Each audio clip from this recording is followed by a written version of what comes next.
You're fast getting a bit of a reputation as a stato. Can you give me a stat that I don't know? Yeah, a nickname that seems to follow me all throughout life, Dave. Off the top of my head, best one I can think of is Alistair Cook is one of only 5 players in Test history to score a century in his first Test and his last Test. What's the favourite WHCC game that you've played in?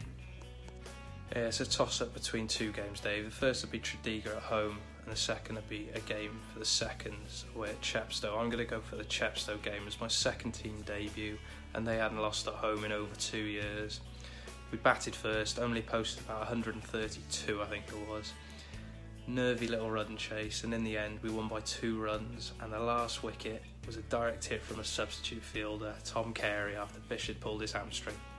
If you were stuck in self-isolation with 3 WHCC players, who would you pick and why? Who would I self-isolate with? Number 1 has to be George, because he's my brother and I feel like I'd have to look after him. But from a selfish point of view, I think beating him on FIFA every day would be good for my morale.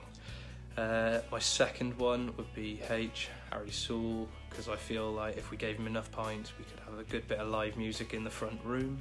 And lastly, Dave, I'm going to pick you, because I worry that if I didn't pick you, no one else will. What is George better at than you? What is George better at than me? He is a very good guitar player, in fairness, I'll give him that one. So hopefully towards the end of the summer, when we get some cricket underway, we can bring his guitar up to the hospital. He can play us a few songs on a Saturday evening. What can you remember about your first game of senior cricket? My first game of senior cricket was away at Panteg for the Fort. I was 14 at the time, and we restricted them to about 65 or so.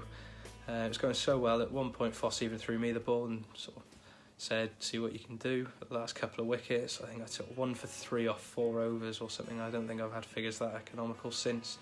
We chased it down pretty comfortably, only lost about 3 or 4 wickets, and thankfully I wasn't required to bat that day. You had a nasty injury to your thumb last year. How did that come about? Yeah, it happened in a 13 game at home to Bridgend at the school. Paul Simpson was bowling, I was fielding at mid-on. Their opening batsman hit one down the ground. I circled round to cut it off and got my hands in a bit of a mess in doing so. At the end of the over I said to TC that something didn't feel quite right with my thumb. We had a doctor on our team that day. He told me to grow up, there's nothing wrong with it, get on with the game. After spending 7 hours in A&E with my mum that night, I was told I had a double fracture and a dislocation of the thumb. That meant I missed over 8 weeks of the season, which is half the season, but all's okay now.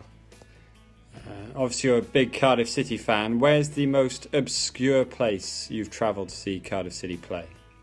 Yeah, I've been to a few weird places over the years up and down the country following City. I'd say Blackburn's the most obscure place I've been to. Went on a Tuesday night, and in typical City fashion, we decided to concede an injury time equaliser.